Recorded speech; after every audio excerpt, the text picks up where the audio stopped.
Welcome to a Game Club episode. So Sean and I recorded, Sean's already laughing, making me laugh. Sean and I recorded a mini club episode of 5 different games. Our Discorders voted on Eternal Darkness for the Game Club episode. That's what we're doing here. So get on Discord, rate, review, subscribe, all that stuff. And thanks for listening. And yeah, let's get in there, Sean.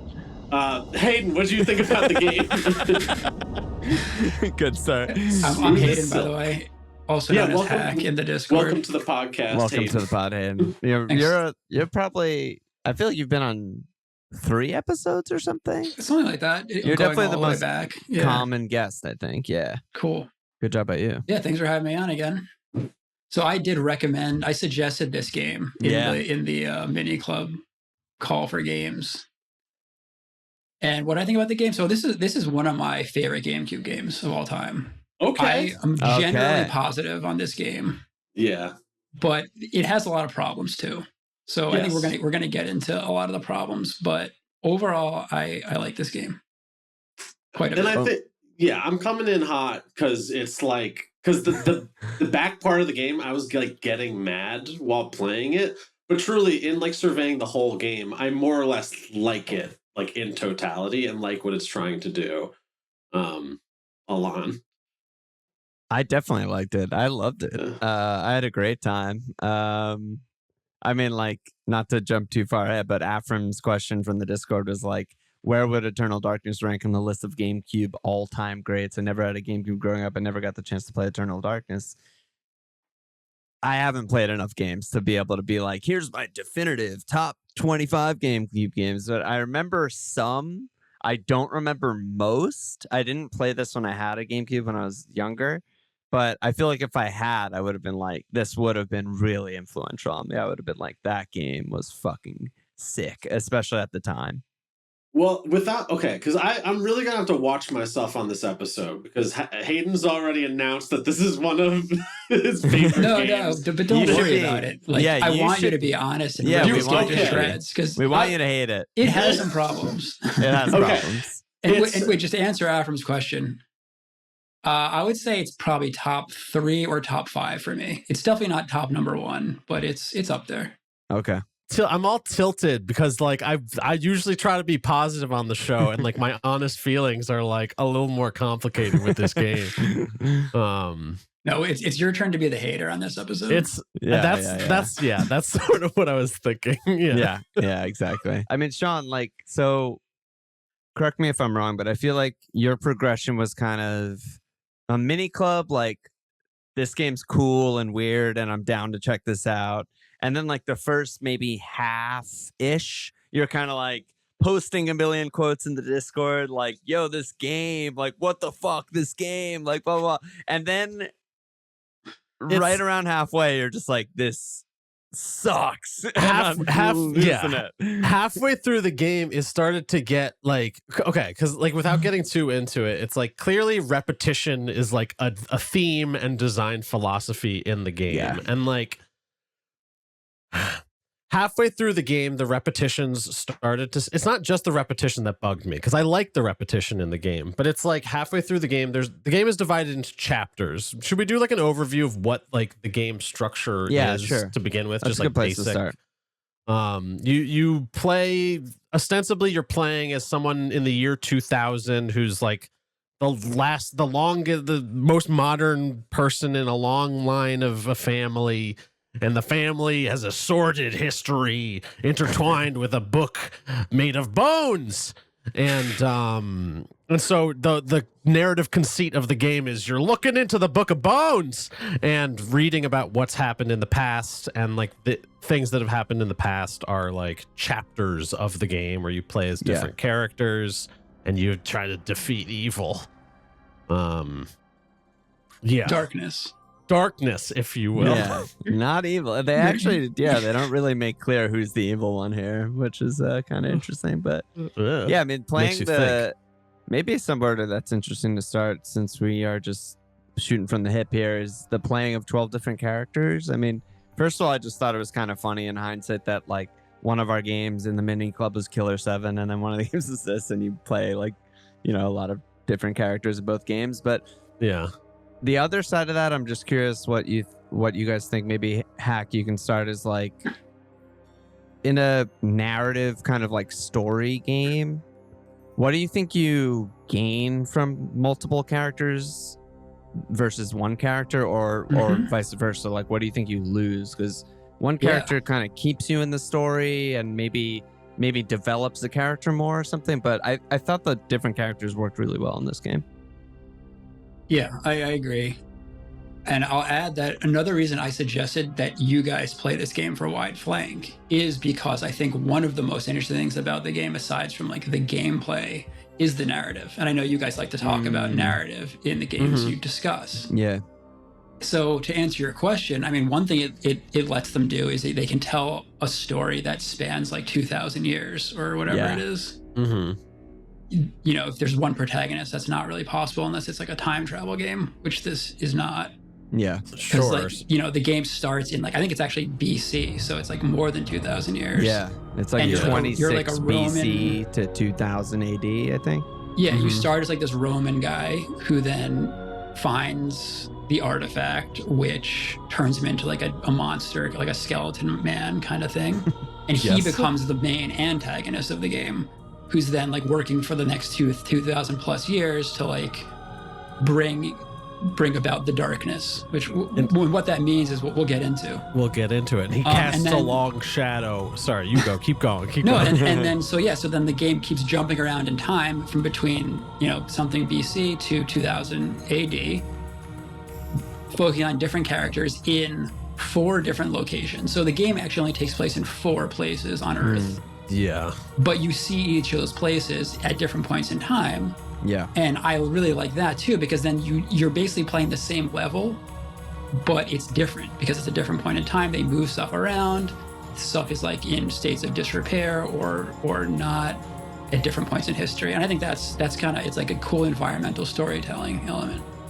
Yeah, and that's like how I was initially reading it in my experience too. Like my gut response was like, oh, I'm like re-exploring this location. Like I sort of know where I'm going, but I'm like diving deeper. And so it's like playing with familiarity and like unfamiliarity in a lot of ways. I think like midway through the game, it started like we started cresting into like 3rd visits to the same location. And by that point it was like, wait, like what's different about this now? Yeah. And like there's a chapter that introduces a mechanic that's just like it's chapter 7, I think. You like you have to survey rooms. Like Bianchi, the big new right? mechanic is Bianchi.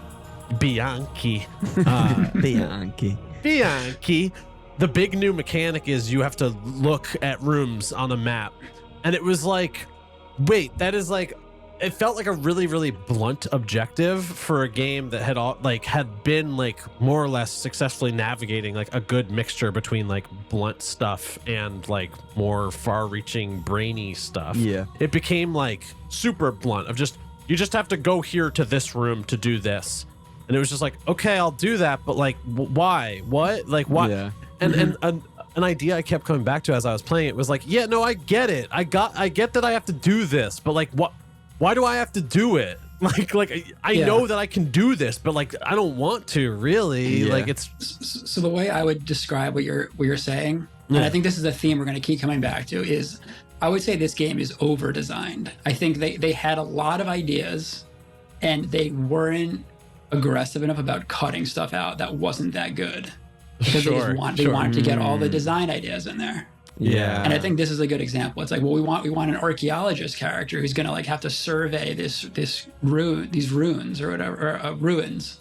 Yeah. Wouldn't that be cool? Yeah, wouldn't that be cool? And like, even though it's not very cool, it still made it into the game because they had it all planned out in the story and everything. So, right, and it would have been so every chapter, for those who haven't played, is a level essentially and a character. And yeah, it would have been so easy in hindsight to just be like, that chapter's not in the game. There's 11 chapters, not 12. Boom, it's done. Like the numbers don't mean anything. Yeah, because like the characters are more or less disposable. It's more like the broader, the more valuable thing to the narrative is the broader conceit of like multiple people throughout history in this family and friends of the family have like fought to defeat evil, and like people need to have faith Yeah. Well, yeah, they're literally but it's like- disposable because most of them die at the end of their Yeah. chapter. Almost all of Sometimes them. in shocking manners. Yes. Truly, there's a few chapter endings where I was just like, oh, Yeah, the deaths are fucking great. Even Bianchi's death is great. He's pushed down the well Right. or something, and then he's like stuck in the The pillar of pillar corpses. stone or something. Yeah, it's fucking awesome. Yeah.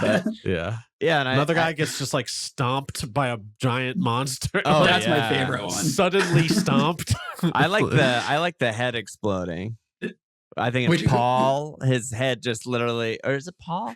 No, Like Paul's the the- guy that gets stomped. Oh, Paul gets stomped. Oh Who no, is I it think that- no. See, okay, this is, Or it depends Anthony? on who you pick. So we have to talk about the Oh three different my god, we Pauls. haven't even talked about our Dude. fucking 'Cause ancients. Speaking I of think Paul dies in repetition, different ways depending on who you pick as the ancient you're fighting oh my against. god. Okay. So sure. who did everyone pick? I picked green. That makes sense. I picked red. I think I picked. Is the color you picked the enemy or the person that? The enemy. The enemy is the color. So you I picked blue. Oh, we all Perfect. picked something else. Okay. I picked Ulyaoth. So this is one of the very few things that I looked up in this game Ugh. because I was just like, Sorry. this feels really fucking important, and I hate that. By the way, like I hate making like a super key decision before you know anything or have any understanding of what you're going in. I just think that's not well done. So I looked up what color, and green. They're all associated with like different meters. Red is your health, blue is your magic, and green is your sanity. And apparently green has like the coolest cutscenes and the most stuff because you go insane. Like all the monsters make like suck your sanity out. And so I was like, oh great. Yeah, I'll definitely do that for my Okay. only time I'll ever play it. Yeah. Uh-huh. Cool. Oh, so you looked it up before you played. I looked it up when I got to that part. Okay. That's cool. where I ended my mini club run. Was like, this feels weirdly important, and I have no idea what any of these things are. And I just Yeah. straight up looked it up, and everyone's like, if you're a first time player, new player, green all the way, baby. What you're supposed to do is play the game 3 times. Which One, is and then crazy. you get this. Then you get the real ending. Unhinged. Which Yeah, I know. I did that when I was, Wow. in college when this game came out. Oh, I remember the big thing I forgot earlier in the recording. It was the notion of like just like that. This game came out in 2002 Yeah. when like I was 12. How old were you in 2002, Hayden? I was 18. You were 18? Yeah. Damn, so you were like ready to like think about this like critically. Yeah. I mean, Okay. it was. I was in college. It was probably like first year of college. I think it came out in the summer after my first year of college, I want to say, or right before Okay. it. And Hayden yeah. was making games too. Well, not quite yet. Remind me to tell you guys a story about that though at the end. Okay. Making games. I'll in try the and remember. Okay. Yeah. I forget what Alon's trigger was, but it was something about like when the game came out and like young people playing or like something. Because like one of my big takes on this game, I struggle, and I'm taking us into a whole other direction than talking about the ins and outs of Ulyaoth and El Chardaga and Zel. I don't think the listener needs to really know specifically, but it's like No. a slightly different gameplay with slightly different cutscenes, Yeah, let's- and that's basically it. Yeah. Sure. Yeah. And- It's you go ahead. Well, it changes how you have to play a little because, like Alon little said, bit, you go more insane with green. With red, the enemies are tougher because he's like the health one, so you have to hit them a lot more times. I don't Okay. remember what blue makes it different.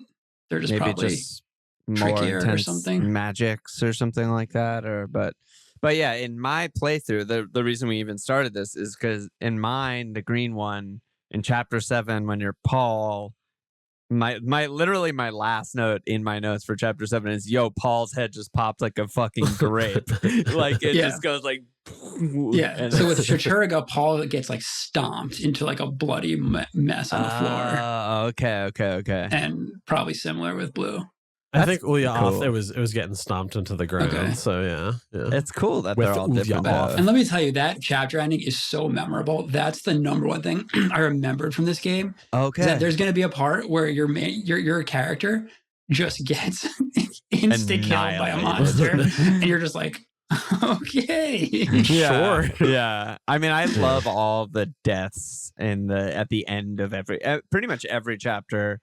the character you're playing dies, and then you get like, a freeze frame like of it or whatever, and it goes back out to Alex, who's kind of the main character, the one in 2000, and she's reading it in the book that's made of bone and flesh, which love that.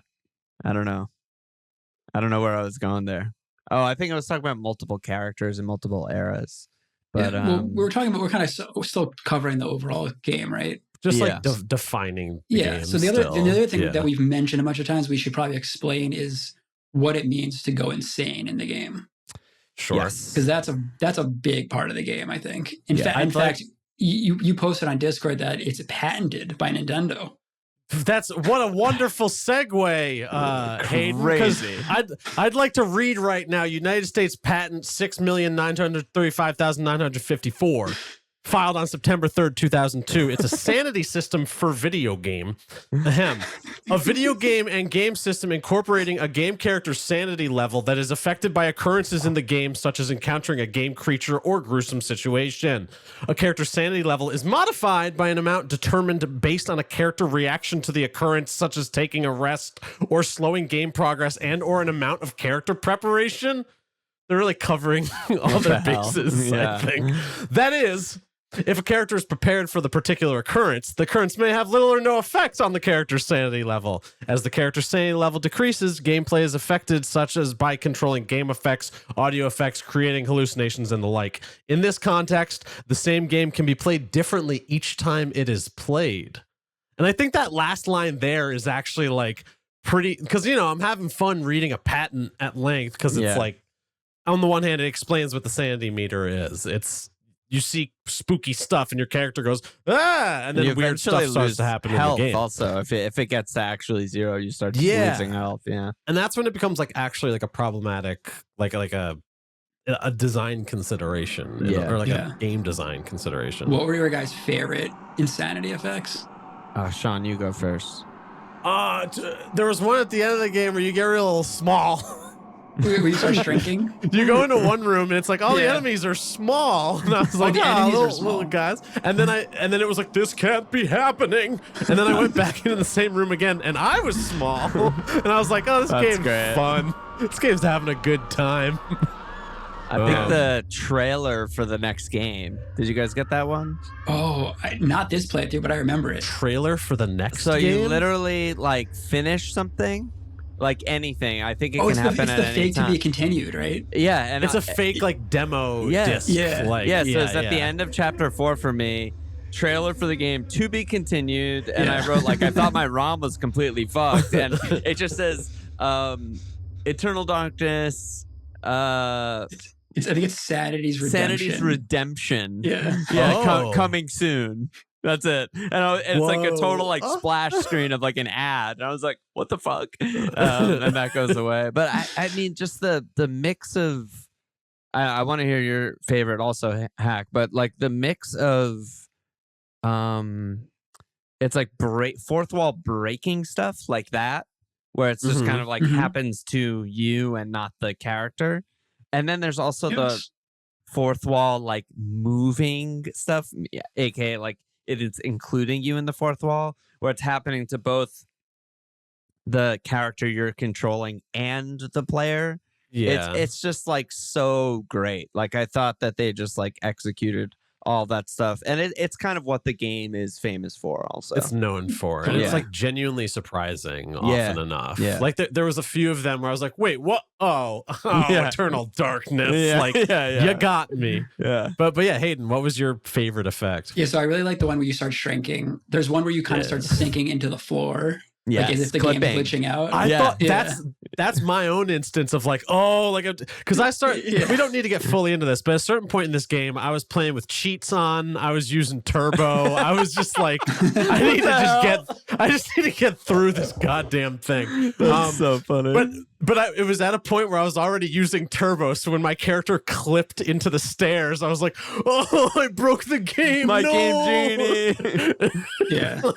I wrote down a few favorites. So then there's one where you have like a hallucination of like Alex back in the mansion reading the book, and then her like the ghost of her grandfather appears, but he's like a creepy version where he's like kind of rude and like gross. It's a little gross, and like then you snap out of it, and he's like, oh, that's not really happening. It's like, not really happening. And then maybe the most memorable one is, hopefully you guys got it, which is like you're in the menu like trying to save your game. Oh my god! And then like amazing. all of a sudden it says like, do you want to delete? And no matter what you push, it starts deleting your save file. That's so it good. I think it says like, do you want to delete all save data on your memory card? All of it. And a funny story, back when this game was new, a friend of mine, when that happened, he thought it was real, so he ripped the memory card out of the GameCube. Dude. Okay, so that is like literally Nintendo was concerned about they were that. Worried about that, right? From Ted Traver, the code lead game designer, getting Nintendo to sign off on game elements that conflicted with their certification process was difficult. They were worried about actual damage occurring to their card due to user invention of yanking it out, worried that they had done something wrong. So that Nintendo was like ahead of your friend, like, oh no. It's so good. And that's kind of like that's a great example of the one where I was saying where kind of you're relocating the fourth wall, and now you're including my living room where I'm playing the game is now part of the fictional world, right? Yeah. And that's a very like Metal Gear Solid thing, right? It's like, oh, put the controller on your neck, and I'm like, what the fuck, you know? And it's like, and I love that stuff. And so it's either like there's the diegetic insanity, like Alex is seeing blood spilling from the walls and the ceilings, and we assume that she's seeing, these like flashes of like her body being sliced in half, and it's like this is happening to both of us, right? It's like, fuck, what the fuck? Yeah.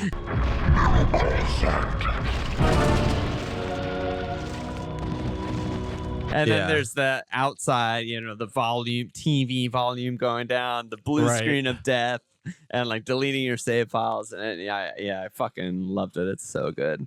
I really love that phrase that you said, the diegetic insanity. Like this is a game that creates that sentiment. Or as Jamiroquai would say, virtual insanity. Shouts out to Jamiroquai. Yo. But yeah, it's so good. So I was happy I picked green because I don't know actually how to. You guys can fill me in how it works on red and blue.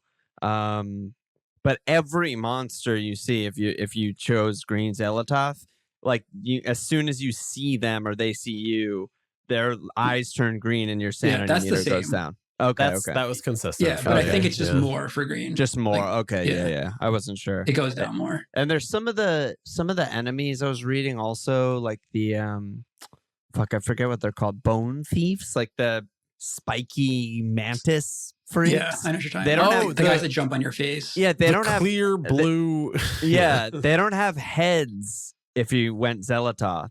So they're like kind of harder to kill because you can't target their heads. Oh, there's like little things like that are kind of cool. So it's like it begs the question though, because I came into this with a prompt of like what makes repetition interesting in games, and like that's one prompt. But the prompt I want to ask right now is like what makes these changes feel substantial? Like is it like what is the space for like, wow, they changed the level in this way, that's interesting, compared with my experience of like, they didn't change this level enough, like this is fucking dull.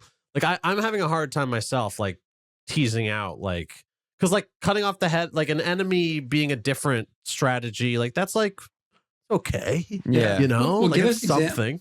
Give us an example of a repetition that you thought was really bad. I think it's like literally in a game that is about navigating spaces and internalizing spaces and like discovering new things in new spaces. I think like by the third time I was exploring the church, I like couldn't parse out like, wait, am I even going in different rooms, or I'm literally just doing the same exact actions again? And like, this time there's one extra room where you have to do one additional puzzle, but like the rest is kind of just, I'm literally just navigating the same space again. And like, maybe it's just as simple as like there just like wasn't any, like I didn't feel like there was anything new, or like I couldn't even parse that there was something new. So it felt like literally doing the same thing again. And the ending of the game too. The ending is a very I was like, example of that. I Right? literally just did this an hour ago. You do the runes of all the rooms in chapter 10, I think, and then the end game with Alex, you do all of the same runes, and it's just like, what? Yeah. I'm like doing the this stuff again? in the rooms is different, but yeah, like a little bit, but you have to I'll be do the honest, same or similar spell and stuff. That aspect of the game doesn't bother me at all. In fact, I kind of like it because I feel like it makes it feels good when you figure out what you're supposed to do because you've already done it with like a slight twist. Okay. You know? I know what you mean. And I just find that like it's just like satisfying. It's like you feel smart. And well, I'm curious, Sean, like if any of them worked for you, because for me, I feel the same way about the end game with chapter 10 and when you're Alex. But when I was, I'm just gonna call him Indiana Jones because I'm blanking on his name. I called him Indiana Jones in my notes. Yeah, that was definitely a moment where I liked it because I found out in sort of like an organic way, like, wait, am I in the same temple as Elia? And I was like, oh, I definitely am in the same temple as Elia. And you start putting the pieces of the story together, be like, oh my God, I'm in these different places at different times, and holy shit, and it's almost like you're on a Hellmouth in Buffy or something like that. I'm like, this is where everything bad has always ever happened kind of moment. But then, later, I agree with you. It didn't work for me later. I think for me, it is like those earlier moments where it still feels like narratively rich that you're exploring the same place. It's like, because chapter 5, I think, like, I don't want to just like casually out of hand just be like, oh, chapter 5. We all know chapter 5. Chapter 5. Which one was that? Oh, that's the ancestor, right? Chapter 5 is you play a direct ancestor of the like actual protagonist Maximilian? of the game. So you're like literally playing as a family member, and you're in the same geometry, you're in the same building. You're in the mansion that you've been exploring between chapters. It's like, oh, that was like such a big cool moment for me of like, oh, cool. I finally get to explore this space in a more concrete way, like in a more material way. And so like, I think for me there was like diminishing returns of like because I hear what you're saying though too, Hayden, that it's like because you already know some things you're able to figure out other things. But like I think that's like an after the fact like pleasure thing. I think my pleasure comes more from the like before the fact, like it's the not knowing and then discovering something amazing. I know what you mean. I don't know if that opposes what you're saying either though, but it's about like the feeling I had of, oh, I wish I could do more in this space, or wait, do I know this space? Like the mystery and curiosity. It's a fine of that. line, right? Because sometimes it just works and sometimes it just doesn't work. And the other thing I really like about it is the way they tie the narrative into real historical events that happened in those places. So like the best example of this is probably like World War One. The World War One. There's a cathedral in France. That's one of the locations, and they actually make it so that like the reason that World War One happened is because the ancients, like the monsters that want the darkness to come, needed more people to be dying. I love that shit. So they made the war happen. Wherever there's death and destruction, there's likely to be an ancient. I love that. It's just like throughout history, the Inquisition and all this shit. Exactly. So I love how they tied these like historical events into the narrative. It's just cool. It's just like cool storytelling. It's so like even because I think that's interesting because that is the chapter where I like started to be like, I don't care about this cathedral anymore. But even as I was experiencing that from a game design level, I was like, the aesthetics of this are like pretty like this feels pretty substantially different. Like I really felt the energy of like the bombs are going off in the background and then like, the window gets blown out and stuff. And I like even like the lead in to that chapter when you're like literally reading the chapter and like it's almost like, have you guys seen that movie Butterfly Effect with Ashton Kutcher? Oh God, yeah. You remember that movie? I haven't. It's like in that movie, he reads his diary and then basically like teleports to that time. It's almost like that. Like you read this book and then you're imagining that Alex is like becoming or like that character, right? And so as she's reading it, it's like, a war to end all wars, and like all this. And I was like, is this like World War One or something? And then it's like 1916. I was like, holy shit, it's World War One. You know, like like figuring it out and finding out is cool. Yeah. And then we got the Gulf War in 1991 Gulf too. War. I was about to say the chapter that starts with the Middle East, 1991. I was like, Eternal Darkness, what are you going to try to do? I don't know if you're going to be able to stick this landing. And like, truth be told, they don't do much with it. It's sort of just like thematic, a firefighter putting out the fires of oil. Like it doesn't really take any leaps. And I do want to say it's not even controversial. It's just like a part of the reality of the production of the game. That the game initially in that chapter, you were supposed to play as a Templar Knight. Like you were going to be a Templar Knight in the Middle East. Yeah. But quote, any game textures that had Arab writing had to be removed from the game. Everyone was scared of giving offense and being attacked for it by terrorists, almost to an extreme. Like that was part of the development thought process, because they were making this was like a post 9/11. Yeah, like this is right a little serious for sense. What'd you say? Yeah. No, it was right. This game came out right after 9/11. Yeah. So it's interesting that the chapter nevertheless was like the Gulf War, but like still felt like it couldn't go all the way. Don't worry, you're a Canadian firefighter. You know, like that's what it's here. It's like you are not the United States not soldier. Part of the war. You're just doing a good deed.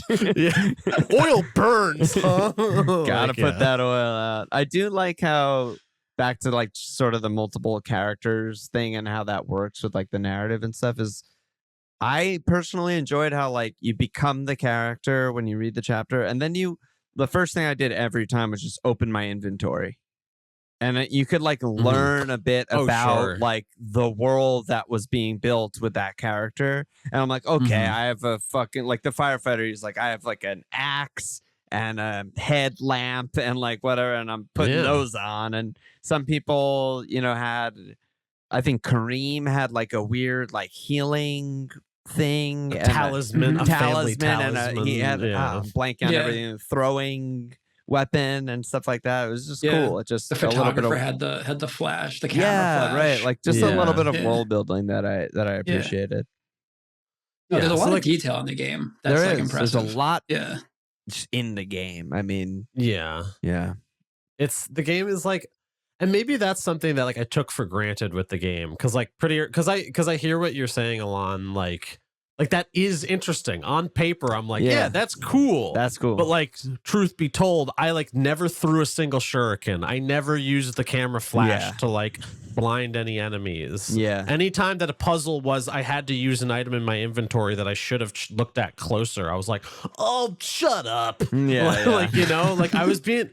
No, I stand by my reaction to the game because it's like that's my reaction. But like there is a certain amount of like, I wonder if I was like a little closed off to the density of objects and information in the game. Because at a certain point it was because like we haven't even gotten into the spell system, which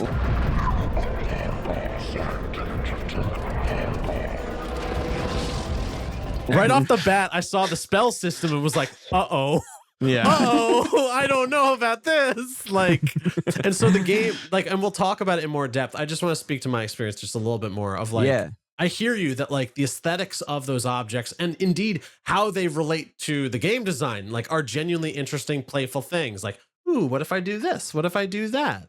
But given that the game was already like pounding me in the head with like, you gotta try to make up spells to do the right spell to reveal the secrets. Like it was, and I think it also speaks to what Hayden was saying earlier in the episode of like, this game is just so full of stuff. Like there was like an editorial issue. It's over-designed. For sure. Yeah.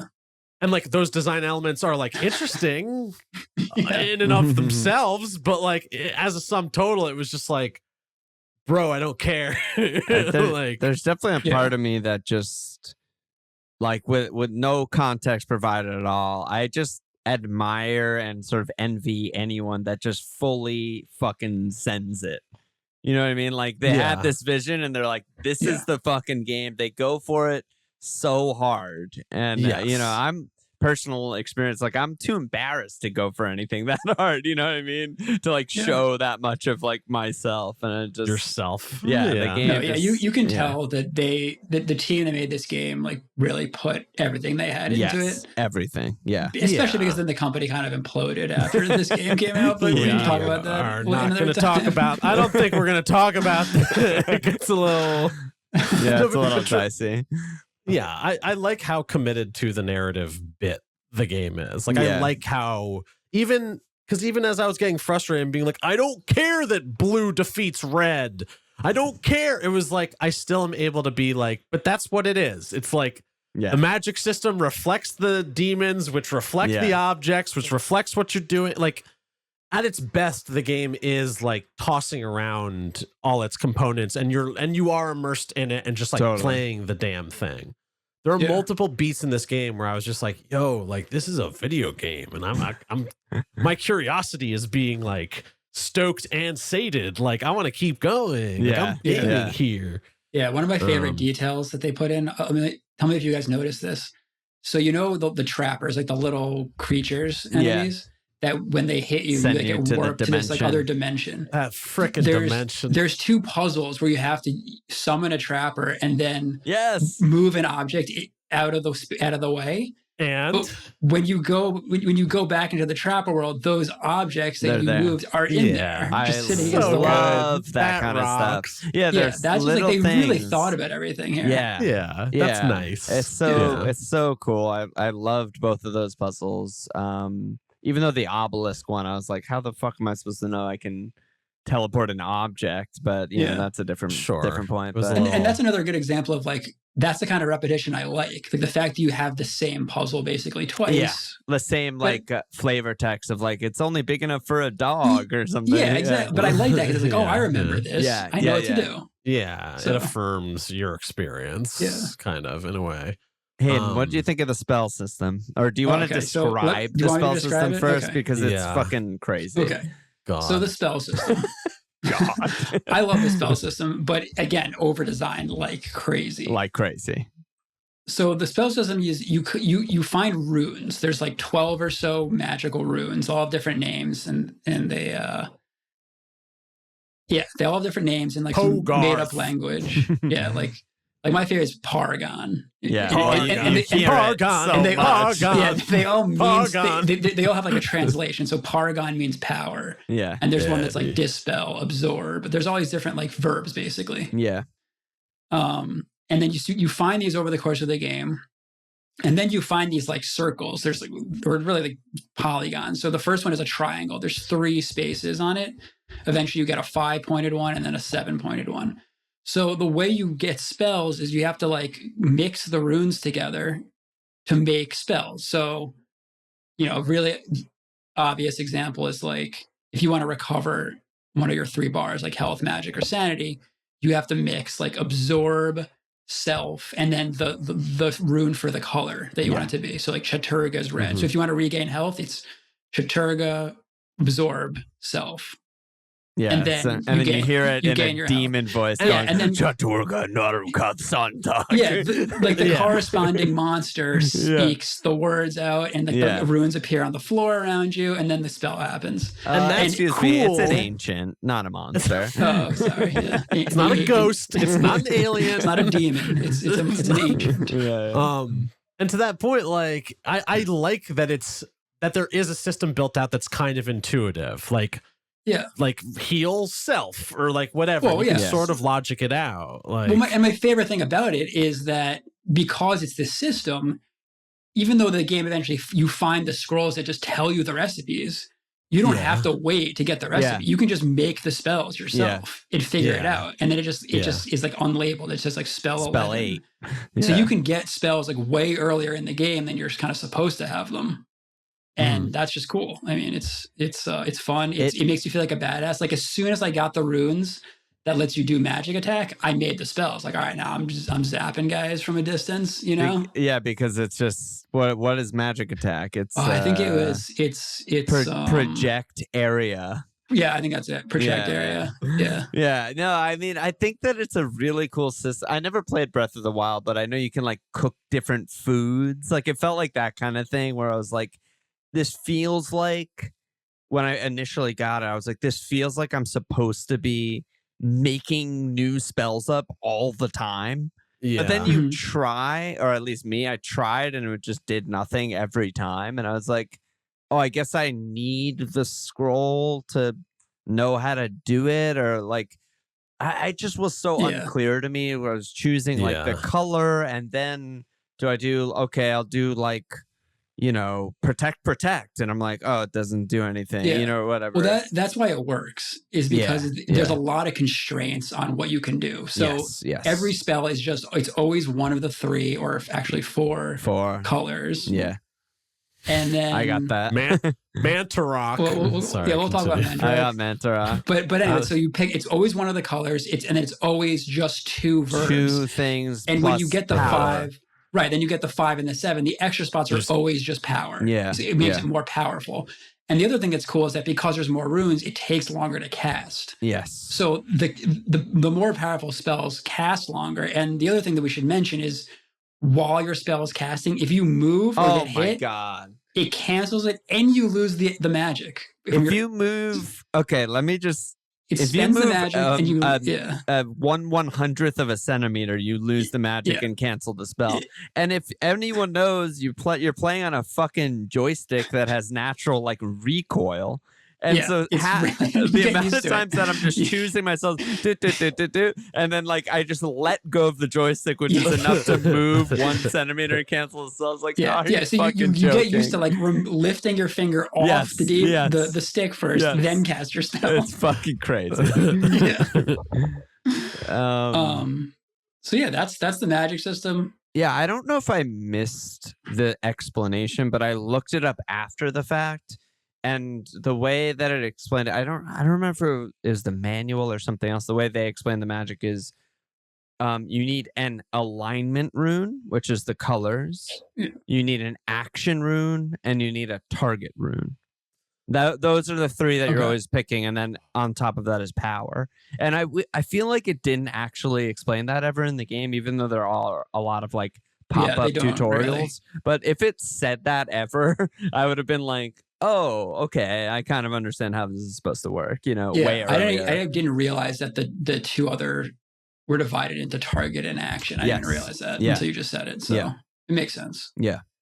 The other thing, though, about the magic. Sean is coiling up like a fucking spring right now. I want to hear what Sean thinks. I'm one more thing about dying the to hear magic. what And you this is the think, thing Sean. that I think is the worst part about it, and is another example of way over design, is that the way your MP meter works. So your magic meter, it only refills automatically, but only while you're moving. Only while you're moving. I turned on a cheat for full magic all the time. Fair so enough. that's how I chose to play my video game. So a lot of times in this game, when you're out of magic, all you're doing is just running around in a circle waiting for it to fill up. I'm so happy that you guys also did this. I thought that I was the only idiot that did this. Can I just tell a really quick story? Yeah. The very final fight against Pius or whatever, I was like running up to him, attacking him with my enchanted gladius sword, and I was fucking ruining him. And then I forgot what it's called when you have like a damage area around you. That spell, you know what I'm talking about? Where you like hit the walls or whatever. Yeah, the magic walls. I think it's called dispels. No, it's called like damage field. Damage field. Damage field. That's what it's called. So I went up to him, hit him. I didn't see the spell runes on the ground, and I was just in his damage field, and I was just there for the whole fight because I couldn't leave. I couldn't get out of his damage field. So he would teleport away from me and start casting spells. And I'm just running in circles in this tiny little like dog pound trying to dodge it, which was basically impossible. So I'd get hit, I'd heal, I'd just wait for him to walk up to his own damage field, hit him, he would teleport away, then I'd start sprinting in circles again. It was fucking crazy. On the one hand, it's incredible that can happen. It was amazing. On the other, it's just like I loved it. Sorry, I loved it. It's very funny. It's very fun. It speaks to the flexibility. It's kind of emergent. Yeah. The game's different every time you play it. But that system is awful.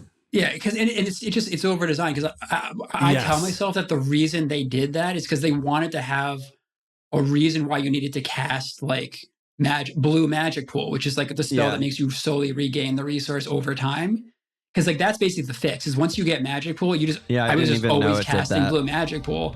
It would keep my magic up, and it's kind of a fix. But like what they should have realized is like this actually just sucks. Let's just make the magic automatically fill after every fight. Like kind of like the Halo shield or something. Like something like that. Like that would have just fixed it. Well, because they didn't there's do a system there's a system built out for how you recover your green magic, which for some reason I was extremely into that. I was like obsessed. The sanity you're talking about? Oh, the finish one? For most of the game, I was obsessed with kill every enemy and then get your sanity back. Yeah, like something about finish him. That brain dead loop, like that appealed to me. That. And I think a lot of what this game is just like navigating like different people liking to play different games differently.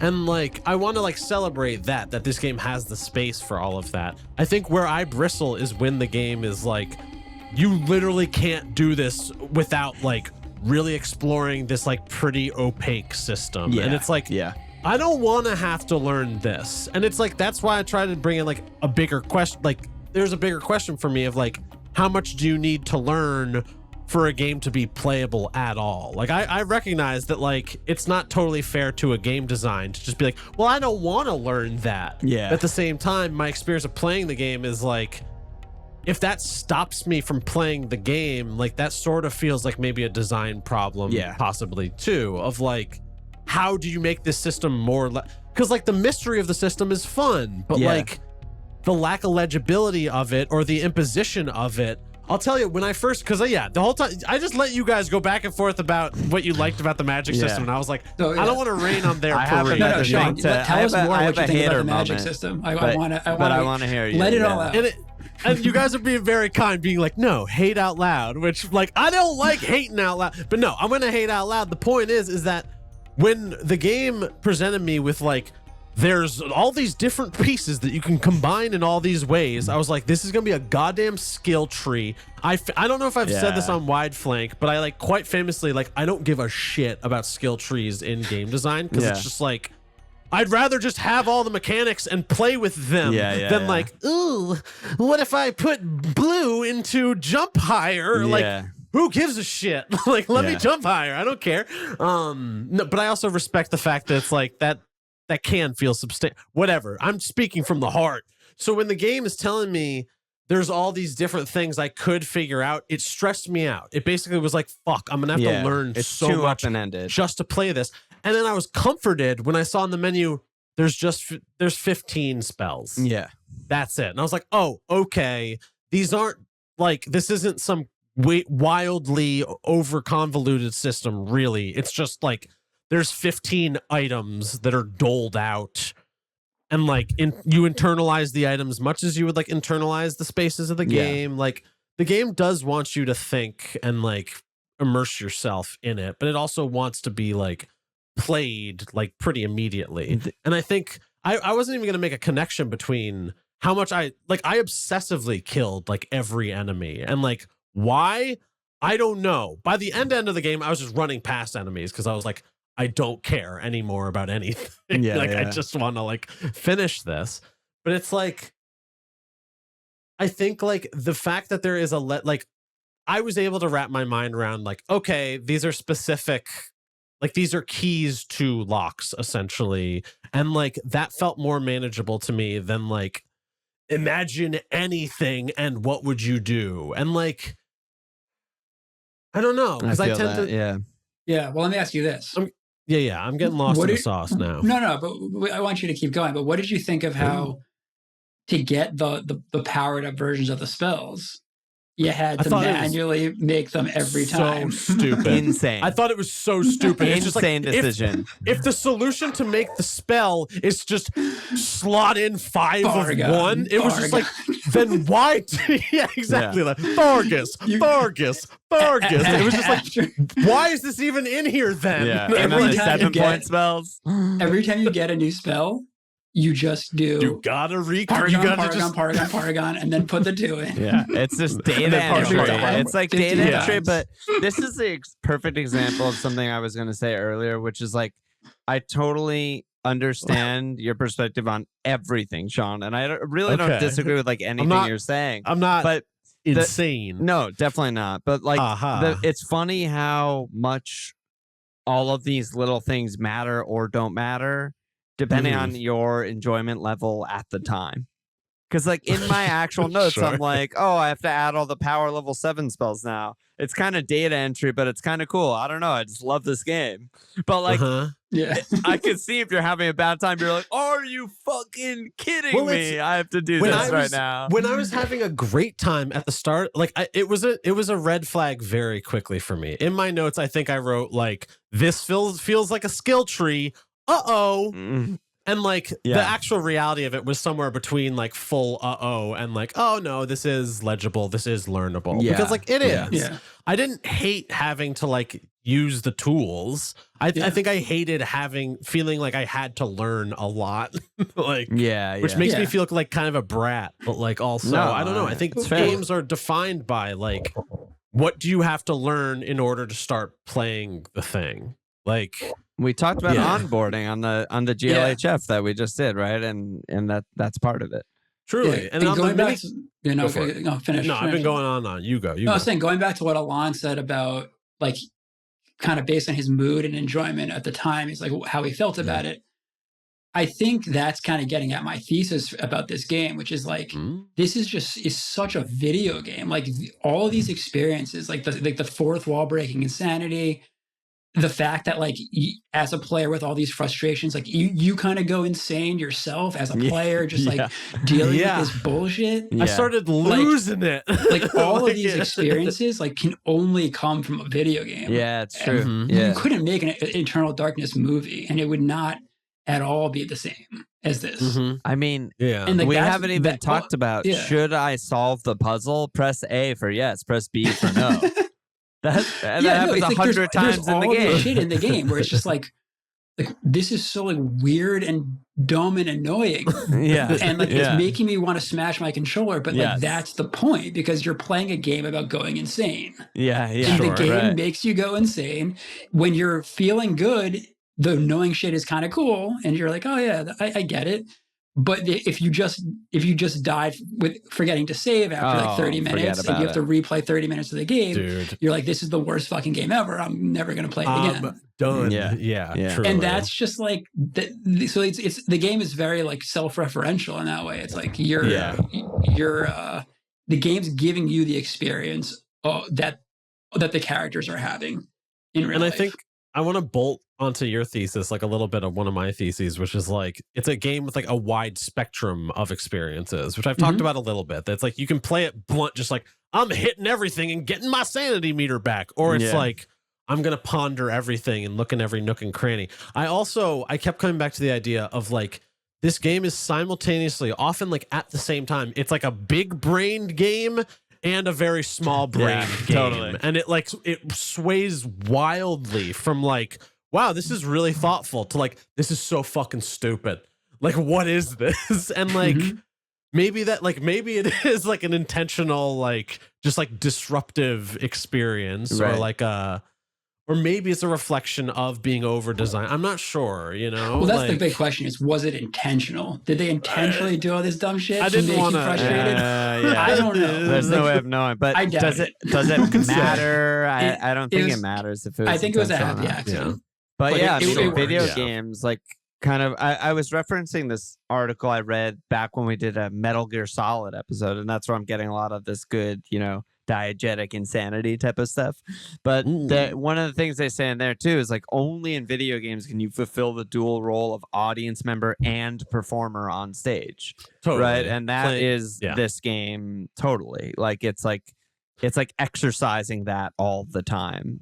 And I want to celebrate how the game like literally achieves this via like the conceit of how it's designed, of like you're playing a person who's playing a person. Yeah. Like, Right, so it gets like a really wide latitude of like, to say nothing of how it like brings the fourth wall into your living room, just like by virtue of like how the game is organized it's like multiple levels of performance. So you get to think differently about like what it means to be performing play I also think playing that, performance. Yeah, like just riffing on that. Like I think I brought this up in Majora's episode, but it just works on me. Like I think it's so cool when the player and the character they're controlling know more than the rest of the in-game world.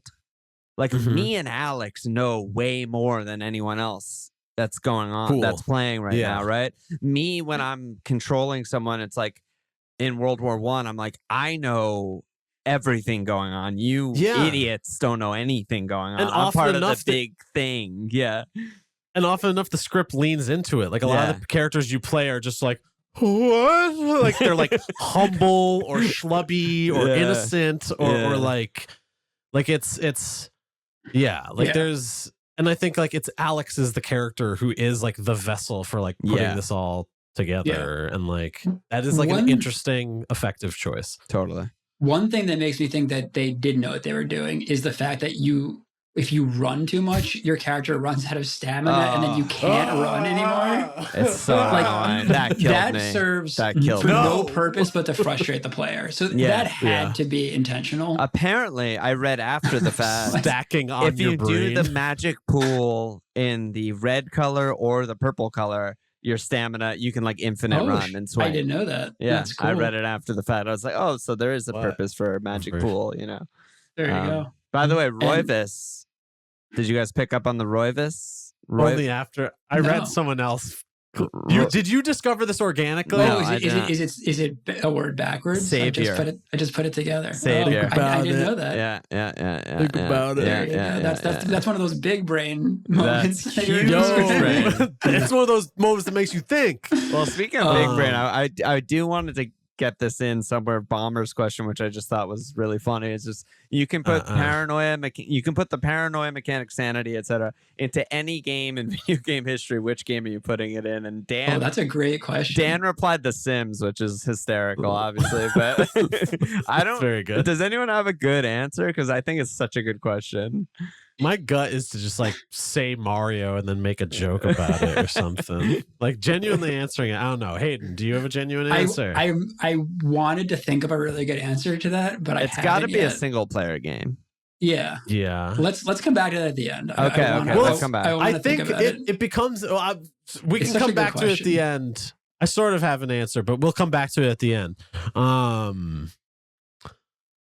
What else? Well, I was going to also say guys, each of the different characters has different stats. Like the size of their meters is different, and their how much you can run before getting tired. Yeah, and their changes. Agility. And they just so happen to make like Edward, who's the grandfather, who's got the longest chapter 10, has the worst stamina of any character. This guy is huffing the entire chapter, and it's just like, this is so fucking annoying. I can't wait for this guy to die. It's ridiculous. And then the weird part too is that like he does die, but like by the same monster that he kills like 50 of in his chapter just sneaks up behind him and kills him. It's just like, while he's reading, he's just chilling and reading, and it just Where's the Tome of Eternal Darkness that time?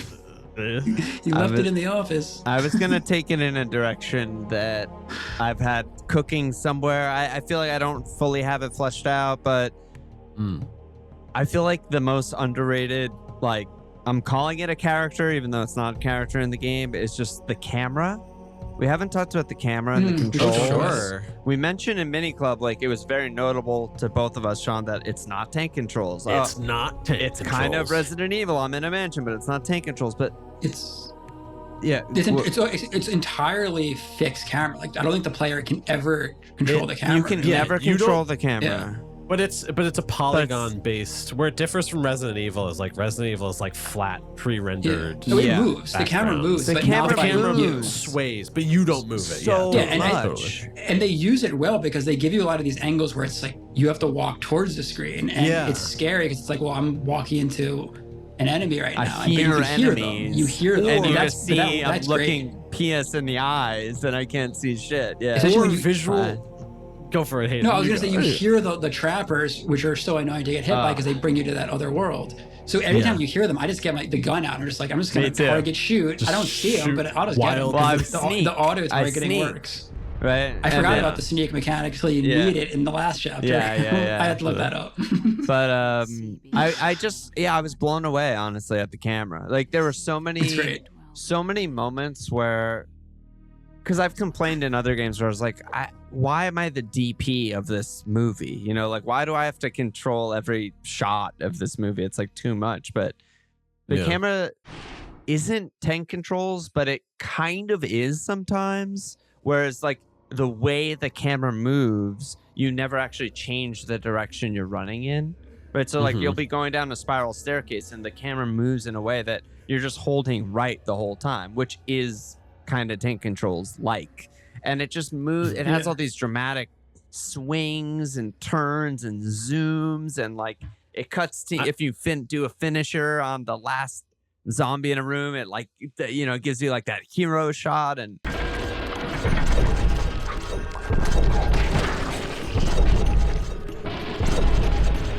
it's just so. And I will cool. say it's a visual design aesthetic that like we don't see as much of anymore, and I think it's like in part like the limitations of the time, but it's this like sort of like 3/4 angle looking down, so you can like see the whole space kind of, and so it's like you're navigating in 3D, but you can see everything that you're working with essentially. And that's something sometimes. Well, yeah, truly like, but it's like if the camera is set up and you're looking at an area or sequence, it's like the entire area you're looking at is legible, right? And it's like. I just thought it was there's so something effective. Super enjoyable about that, I think, like from a play perspective. Yeah, it was really like, cinematic. I want to go look at that. I'm going to go over here. Yeah. Oh, where am I now? I'm going to go look over here. Like, And you can tell they spent a lot of time on that. Dude, like that's not easy to do from like a game development standpoint to get that right and make it work that well. Yeah, I'm imagining like I never played Mario 64, but like isn't that like that's like literally a character with a camera sort of loosely following you, right? That's why I called it a character. It's like the cathedral, I think, is a really good example of like all of a sudden it goes super wide. And I'm just like, wow, I'm in this like huge fucking amazing cathedral, right? And then there's the other, like you mentioned, Hayden, like the dramatic moments of like really tight. I'm hearing all kinds of crazy shit. Maybe my sanity meter's a little down. There's fucking knocking on the door and whispers and all this shit. And all I can see is my character's like scared face, like crawling through a cave or something. We didn't actually talk about the sound design. The sound design is excellent in this game. So it was one of the first things I like sometimes clocked in the game. Yeah.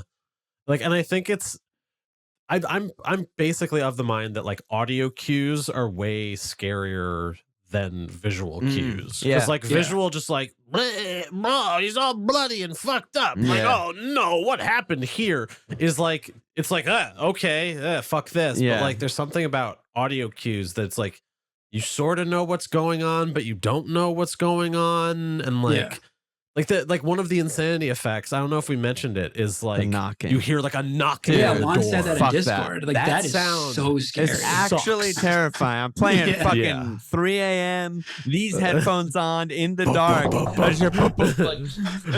were a few times when like Sharon, shout out to Sharon's like cooking or something in the kitchen, and I was like, what?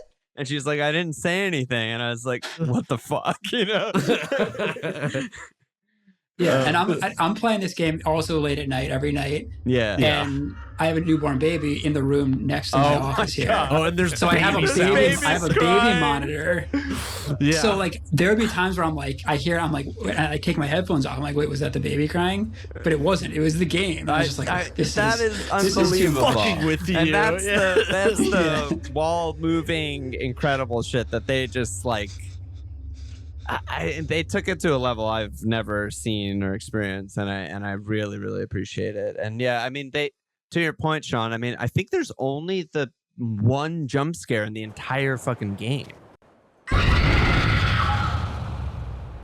Right, there's only the bathtub. Yeah. There's That's not the only visual really one. Yeah. like It's a visual one. yeah. There's not really other like visual jump scares of like dog thumbs through the glass. well, Oh my The god! window breaking is probably To another one. combine, I know Yeah. we're talking about sound, but we're moving into just like the terror of eternal Yeah. darkness. There's a moment in it that is like a visual scare that like truly like it made me so uncomfortable. God. And it's like it's not a messed up one. It's like when you're going underneath the house, you end up on like a staircase that's like and this also speaks to like how they use the camera as like a piece of as like a tool for framing.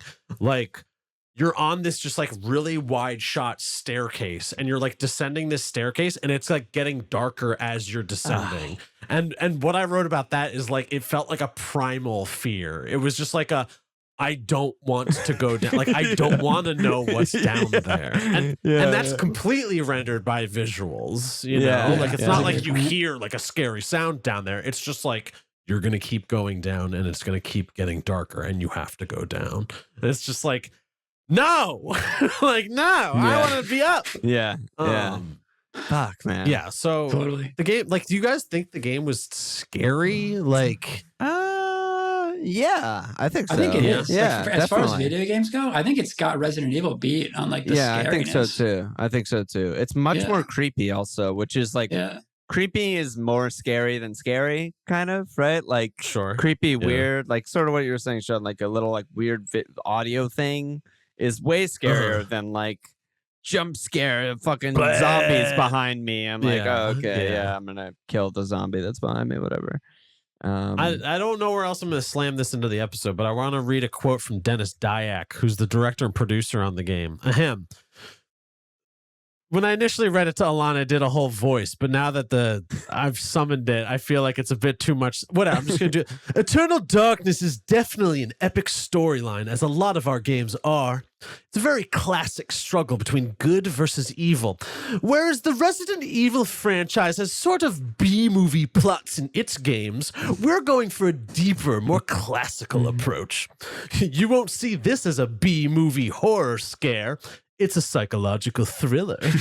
Which, like, that's literally what we're saying, but also, like, I really don't like that tone coming from the person being like, ours is a little deeper than Resident Evil. And it's like, what does Resident Evil mean to you as, like, a design object? Like, shush. Like, Lovecraft doesn't automatically equal thoughtful, you know? And I could pop off right now, because I think I'm taking us away from terror. Are we ready to move away from terror? You want to keep talking about terror a little bit, horror in the game? I'm okay in terror. I mean, I was gonna just mention Bloodborne, just a shout out to Bloodborne, because I do. No, I just think that like I've played a lot less games than both of you guys, but like the sanity thing and the terror and the Lovecraftian, like it was just really giving Bloodborne, where you don't see the shit that's going on in the world until you go get insight, which is basically sanity in that game. And you start going insane, and then you see the huge fucking monsters on the walls of the buildings and stuff like that. And little patent infringement there. Yeah, I mean, they should sue. if it was me, I'd sue. But I don't know. I just wanted to throw that in. But yeah, I don't. Yeah, no, totally. Yeah. Okay, so I was go ahead. Go for it. You go first. Okay, because I was going to take it totally in the direction of like riffing further on like how the game uses terror and like how the game uses intellectual ideas. It's basically just like repeating what I was saying before about like sometimes the game is like super big brained and super small brained. And I think like this is like a genuine critique I have of the game, of like sometimes it's like so confident and self-assured in the weight of its storytelling that it's just like, bro, this isn't that thoughtful. Like it's interesting, but it's not like revelatory about the human experience, really. So like chill out. Like, Yeah. stop. I agree. That's just another video game thing. Like, what video game has like a really good, profound story? Yeah. Come Yeah, on. truly. Yeah. Yeah, and it's I've been reading a lot of quotes, but like literally Dennis Dyack was like talking about this in 2006. Like, I'm not going to read the whole quote because it's long and I've been reading quotes, but basically he's saying like, why do people shy away from stories? I think it's just because our industry is immature, and he compares it to movies. And yeah, he's self-aware that it's like the use of story in this game that we made is still novel in video games. I mean, the intro is the best, or in my opinion, the best example of what you're saying, because I think the intro starts like really engaging and I want to play this game, and then it just goes on really long. Like, I don't know if you guys remember, but like when you actually press play to play the detective? game. No. Sorry. Like the cinematic before the detective. It just literally, this is the start of the game. Flesh. Bone bound together with the oddest magical incantation. I'm like, what the fuck is it? It eventually goes like, I'm Dr. Edward Royvis. I'm a clinical psychologist. I am also dead. And it's just like, whoa, cool, you know? But then it goes on for so much longer about fucking humanity and extinction and philosophy. And I'm just like, what are you on about, dude? Space and like all this shit. But like, I think it starts really engaging. Like, I want to know more about that story. It's kind of cool. It's kind of fun. But then, yeah, it just goes like off the fucking rails. Like, you think this is the best. You obviously think this is the best thing that's ever been written. Yeah, and then at the end, Alex says something. Alex's speech. You put it in Discord, and it's just like, okay, yeah, it's all of a sudden that's what the game is. It's like basically it becomes a dialogue between like an ancient skeleton and like a young woman, and the young woman who like thus far in the game has like not really fully been rendered as a character. Not at all. Really, all of a sudden she's like, no, fiend, you will never defeat humanity, because while you were plotting your evil, we were all working together to defeat your evil. And it was just like, yeah, I get it. Yeah. The word I used to describe it is contrived. It's like, no, that's what the game is. Yeah.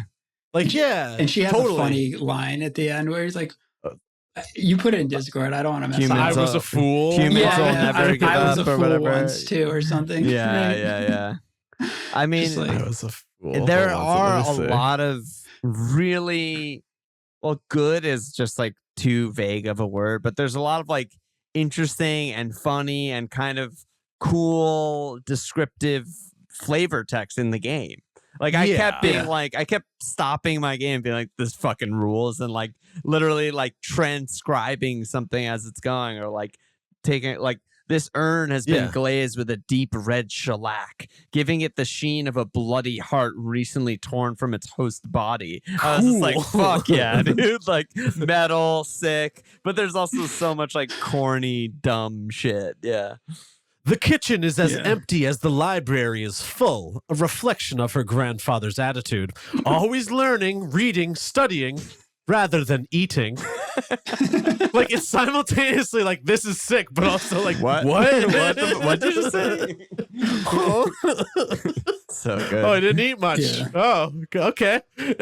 Like, and speaking of the ending, I didn't write this down, but I just thought of it, which is that, wouldn't it have been a way cooler ending if what happens at the end is you have to summon the counter ancient for the evil one that the bad guy's trying to summon. Yeah, we haven't talked about, just really quick, we haven't talked about how like it's basically a rock, paper, scissors of the different colors. Right. It's Pokemon. Yeah. So anyway, I remembered it by thinking about Pokemon. Fire beats grass, grass beats water. There we go. Water beats fire. That's where Pokemon got the idea, probably. Patent. So that's kind of the ending and the narrative. And then there's this great moment where Alex is like, oh, what have I done? Now there's just a different ancient summoned into the world. I like that. Sure. And then they just do this Deus Ex Machina thing where it's like the grandfather's like, no, wait, my ghost will go and like magically cast the bind spell to remove the monster you just summoned from the world, and everything's all good. It's just like, what? No, that would have been cool if she just fucked up. Was that Nintendo anyway. Sticking their hand in things? It might have been. And being like, this needs to, okay. It can't end with she summoned the ancient that's going to enslave the human population. We got to end with they win. Yeah. Here's my notes. All capitals, element. Okay. To think that once I could not see beyond the veil of reality, to see those who dwell behind, I was once a fool. All capitals. LMAO, is that the last line of the game? What? Ha, this game is so stupid. And then I wrote, like, is that really the takeaway? I fucked up. Shouldn't have summoned that demon. Welp, good thing I took care of it immediately. Also, now I know about ghosts. Bye. Like, that's the ending of the game. It just is very quickly like, shouldn't have done that. Ghosts, though. Yeah. All right. It's really silly. It does not. Play the whole game again. No, it would have been better if then, like, the ancient that you summon just kills you, and then that's the end of the game. Man, it's like the ending. Like Drag Me to Hell. The ending. Spoilers for Drag Me to Hell. The ancient you summon should kill you, and then it pulls out, and it's another page in the book, and you don't know who's reading it. That would have been way better. And then it's a photo of you. It's like, how did Nintendo get this photo? It uses your webcam and takes a photo of you. Yeah. Yo. Sick. Bro. The things I do for love, you know. They got to do a remake and hire us to plan it. To workshop it. I do want to say, you know, it's part of the reason I finished this game was because of something you said, Hayden, which was like, it affects you when we don't finish games for Game Club. Oh yeah. And so I am proud of all, but as I was playing this game, I was like, there's no way in hell the two of them are finishing this godforsaken mess. Like, I'm using cheats and a walkthrough. I want to hear about the cheats. You didn't actually tell us. Like, you said you used turbo, but like, what went on? What did you do? I tried to have it be. I think it was the Chapter 9 boss that made you go to cheats. So we didn't talk about this boss fight at all. The Chapter 9 boss, I was like, this is. Yeah, describe the boss, Sean. A drag. It's like aesthetically interesting. It's like you end up in a room with a big Cthulhu tentacle. Yeah, it looks so cool. The thing. I like kind of can't even remember what the mechanics were, because like right away it was just like, I like don't. Again, it's the thing I keep coming back to of just like, you know what?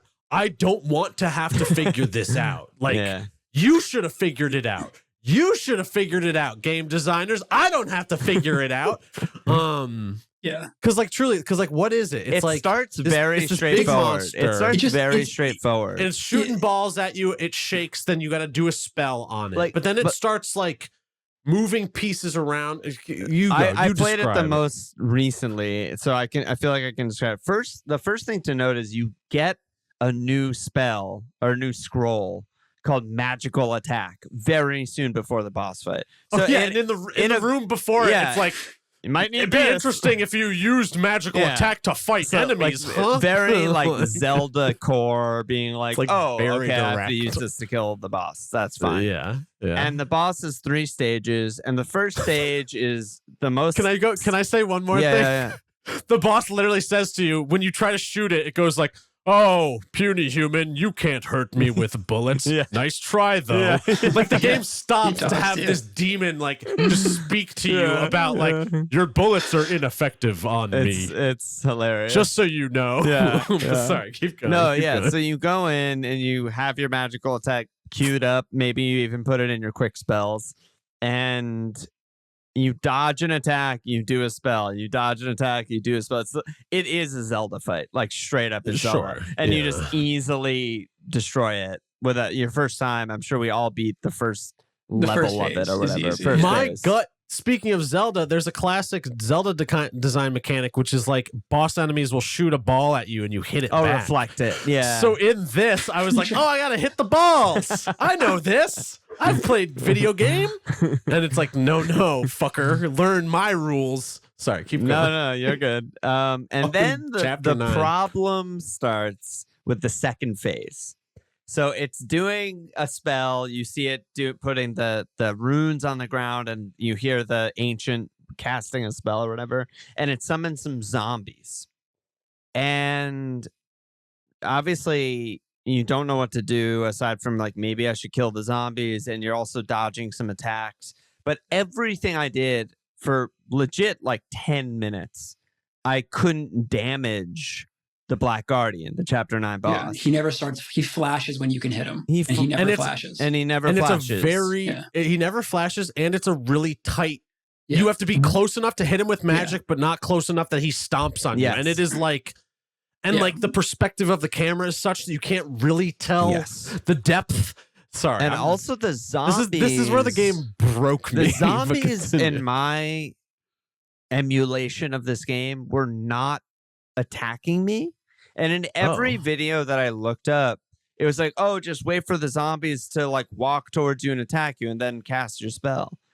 And that's why I was like, I think mine's broken, because they would just literally stand there forever. There was when I first played it and lost, I was just dodging the Guardian's attack for like 10 minutes, waiting for like, what am I supposed to do? I'd kill the zombies. He would re-summon the zombies, dodge more attacks. I was just like, what is going on? We got really good at dodging the attacks. Yeah, because you're just doing it for like an hour waiting for figure out how to hit this guy. Yeah, but you said that you figured out eventually, Hack. Like what the thing was. Basically, it's a horrible design because they don't give you any feedback for what's going on, and part of this is like just the way magical attack works is already kind of not clear ever in the game.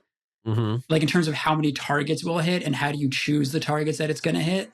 So the easy way to beat this guy is you wait for him to summon the zombies, and then you basically he'll start flashing when all the zombies look at you and trigger like the insanity drop for them seeing you. Yeah. So you basically just wait until, I would say, and the zombies like stand up like one at a time. So you basically wait until like between the second and the third one has stood up, and then you just cast the 7-point magic attack spell, and the timing just like works out perfectly that like it finishes right as he starts flashing, and you hit him, and that's it. And that's phase 2 is done. It's just like, it's the most specific thing you would never figure out. Crazy time. Yeah, and never in a million years. But you would never figure it out. That's on the your problem, own. right? Like and it's just like, what the fuck is like this? Souls games the bosses are often really hard, but they feel really fair. Right? You're like, I got hit by that sword and I fucking died. Or like, I was overambitious. Yeah, like that AoE spell hit me and I died. But this was like the worst of both worlds because it's so easy. My spell literally casts AoE magic that just hits him and kills him. Yeah. But for some reason, it just does nothing. And he can't hit me with his attacks. So I just live forever and I can't damage him. It was like so frustrating. I think it's by far the worst part of the game. Horrible. It's the entire idea of a boss fight. There's only like 2 boss fights in the whole game. Yeah. Like the whole idea of like a boss fight in this game like doesn't even fit anyway. Yeah, it's not really a game about combat. Like it's not an action game. We haven't even talked about really. the combat at all. Yeah, it's not. The combat's clunky. It's like it has this thing where you can like target the different body parts of the zombies, but it's I like hitting the head. I like seeing the heads pop off. Yeah, I think it's kind of fun to just go like and head, arm, finish him. Yeah, it's a little fun, but it's definitely not an action game. Not. It's not the focus. It's not. They tried to do like an action game boss fight, and it just sucks, and they fucked it up. So it's like they really the worst part of the game. It was so bad it drove Sean to use the cheats, which you're going to tell us about. So so now we're going to hear about it. I mean, this is outside the realm. I mean, literally, I could pop off about how using cheats in this game, it's opened up the world of cheats to me, and I'm now playing through a Kirby game. I'm going to save this for later. I got a really good idea for this Kirby game using cheats. So it's like, if cheats make you have fun in a way that you want to have fun, then go ahead and cheat. Who cares? That's it. Yeah. Who cares? I agree. And because as chapter 7 is what? Chapter 7 is I think that's Luther. That's the guy who finds the monster and that's Inquisition. Gets stomped by it. Yeah. Chapter 7 Paul. rocks. Paul. Love chapter 7. Love. You're a priest. You're a good. I think it's you're the best. Good I think it's priest. my favorite chapter. I think. Me too. Yeah. I agree. Chapter 8 is the Forbidden City, and you're surveying. Trash. The game literally says to you, Roberto must survey the ruins of this ancient temple. The rooms he must survey can be found on the map. Only when these areas have been inspected can the construction begin. My response to that was like, what the hell happened in playtesting for this level? Yeah. That's Like, the chapter they should have this deleted. is so jacked up. I think it is the deleted chapter, right? The middle It's East. the one we said at the beginning. They should have just cut it out of the game. Oh, cut it. that. But also, And there's the Middle East 9/11 chapter, maybe. No, Is that's that- 11. Okay. That's the that one like felt novel enough as like I'm a super modern man. For some Okay. Anyway. Point is, the connection between that and like what we're talking about, the boss battle too, is that like the game, as the game went on, there were multiple instances of just like, here's the information you need, player. Okay, like we know we've made a game that stretches the boundaries of sanity, but like this is what you have to do. Okay, like, and that is like telling to me of like, their hyper confidence is wavering a little bit. Like, but the point is chapter 8, I'm already like, oh fuck, like what's happening in this game? Chapter 9 happens, and I'm like, wait, I'm like kind of bummed out from chapter 8. Chapter 9, we've talked about how I was like, this wasn't changed enough from the earlier chapters. Hayden, you're right that like the way that they like aesthetically change it and contextualize it with World War One, like I love chapter 9, except the boss. So yeah, you both love chapter 9. The point is like I was already pissed about chapter 9, and then we get from like a level that I'm kind of pissed to be playing to this boss battle that was like, you know what? You're asking a lot of me, Eternal Darkness. Like I've been annoyed for 2 hours already. Yeah. Like, what is this now? And like I got to a point where I was like, I want to keep playing this game. I want to see through these design mechanics, but like at the same time, I don't want to have to beat my head against this wall for like an indeterminate amount of time. Like I just don't have the time for that. I'm an adult. Dude, we're it's on not even board. that. You don't need to defend yourself about that. That's the part of the game where your sanity bar is down to 0 and you start draining health. Like as the player. Which is funny because one of my notes in chapter 9 is Player. this chapter is a fucking Souls like. I can't even fight my way out of here. I just got to run by all these guys. And then all caps, losing a lot of sanity here because I'm just seeing all the guys, but I'm not doing the finish. I'm on a Dutch angle. There's blood falling everywhere. There's 1,000 babies crying. It's like, holy shit. And so I hit a point where I was just like, I just have to get through this. I don't know how, because I was already using a walkthrough. I was using a walkthrough from like pretty early in the game. Okay. And was like affirmed by that because there was a certain puzzle that like literally, I don't remember what the puzzle was, but it was the type of puzzle often enough when a game, like when I can't figure out something in a game and I look it up in a walkthrough, it like says to me like, okay, good. I'm glad I looked that up because like I would have never figured that out in a million years. I wish I like, knew what puzzle my it was. brain. It probably is one of the reveal invisible ones because those are pretty.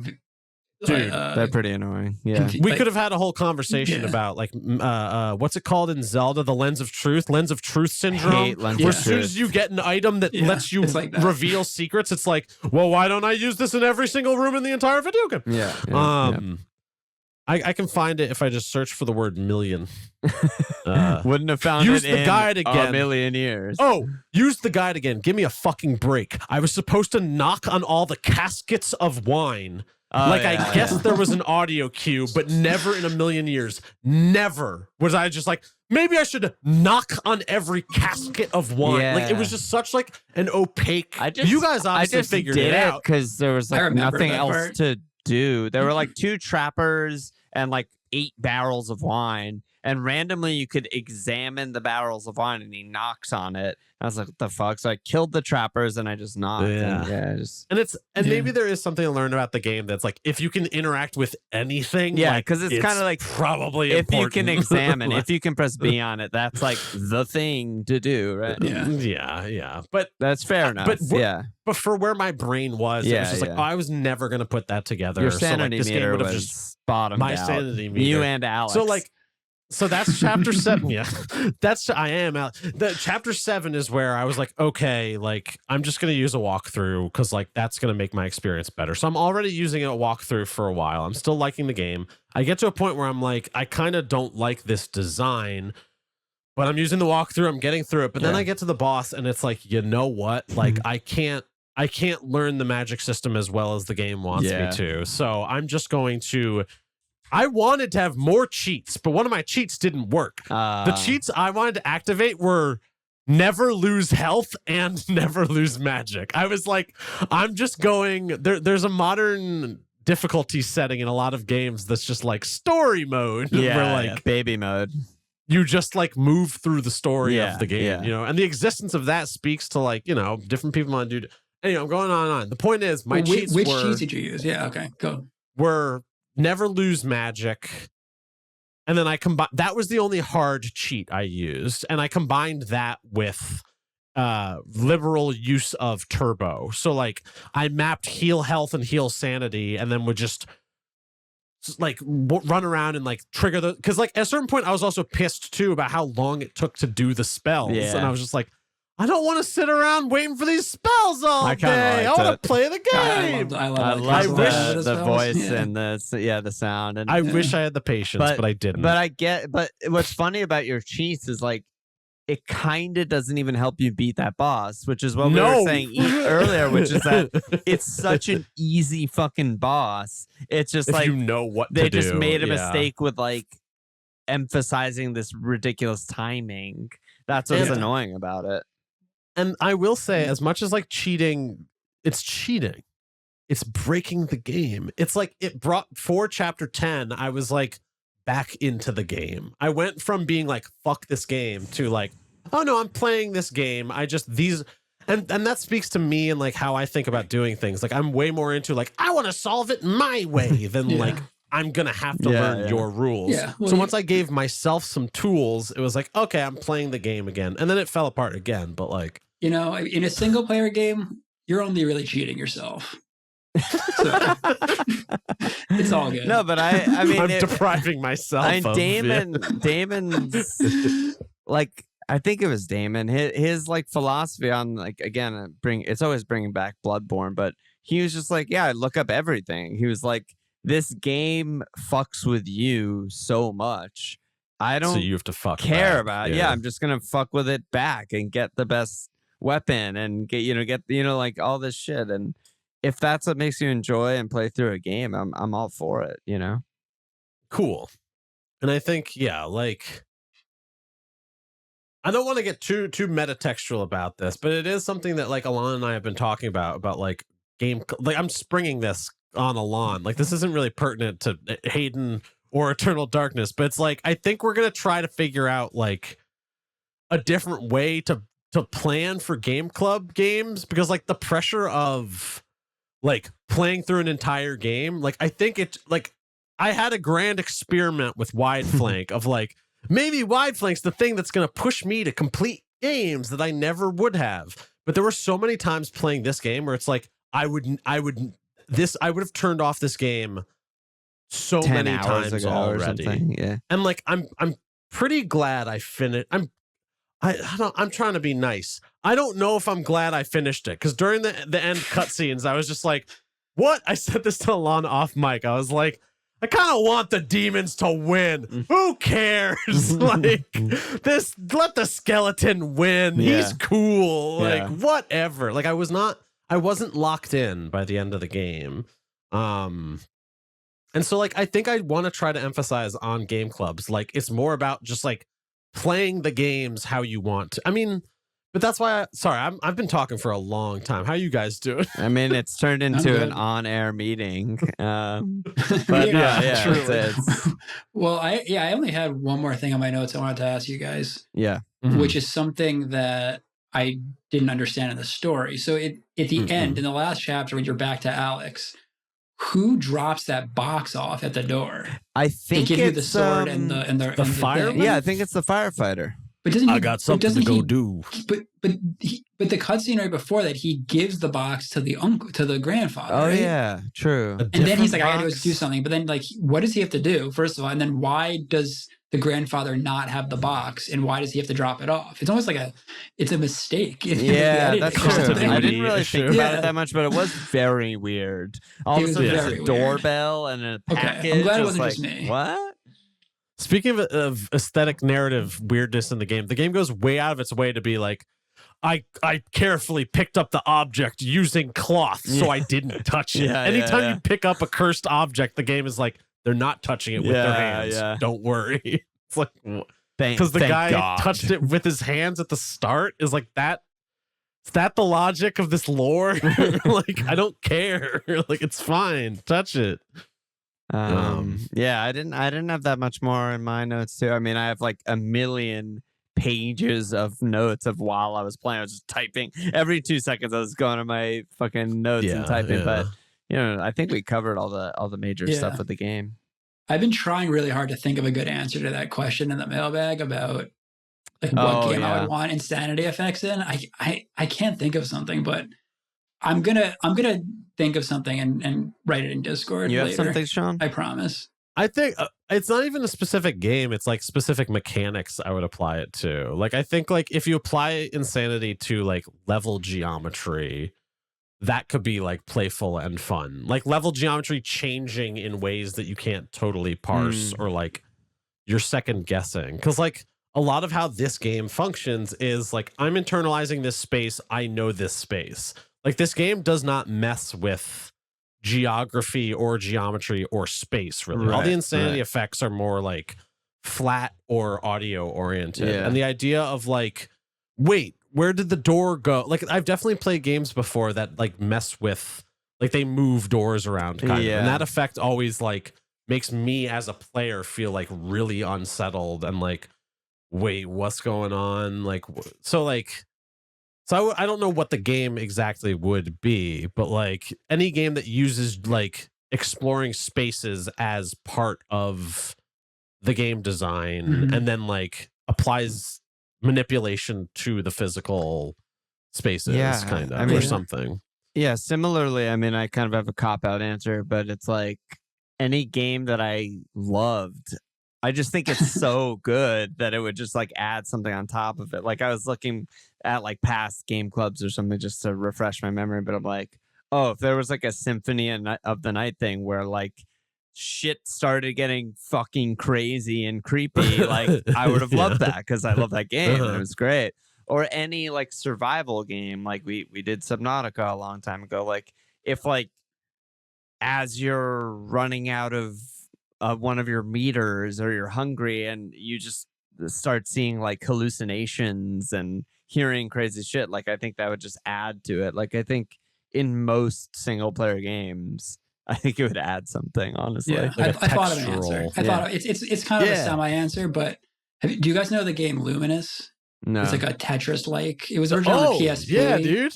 Hell yeah, dude. Yeah, Love so Luminous. some of the insanity effects, like they make the audio get like crazy. Like you said, there were crying babies and all these like scary noises. That's like and Max stuff. Payne or something. So that right? Yeah. Luminous is like all about like the audio visual like ramp up as you're doing better, and like all these cool sound effects are playing.